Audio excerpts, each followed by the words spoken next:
Plumbing ఎప్పుడైనా సరే ఇంటికి చేయించుకునేటప్పుడు లైఫ్ ఎక్కువ రోజులు ఉండాలి కదా, మన మళ్ళీ మళ్ళీ చేయించుకునేది కాదు ఇది.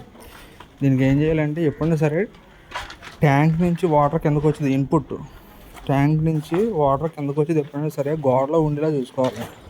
ఒక ఈశాన్యం పాయింట్ ఒకటి తప్ప ఉన్నవన్నీ కూడా గోడలో ఉండేలా సెట్ చేసుకుంటే మ్యాక్సిమం ఎక్కడైనా సరే లైఫ్లో ప్రాబ్లం రాకపోవచ్చు.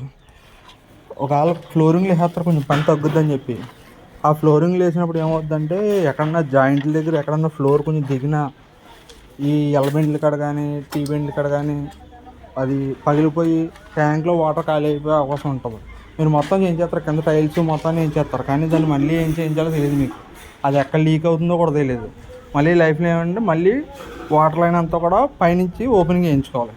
ఇది ఈశాన్య మూలకి వెళ్ళి పాయింట్ ఒకటే మనకు కన్సిడర్ అవ్వాలి తప్ప ఉన్నాయన్నీ కూడా గోడలు వేసుకోవడం మంచిది.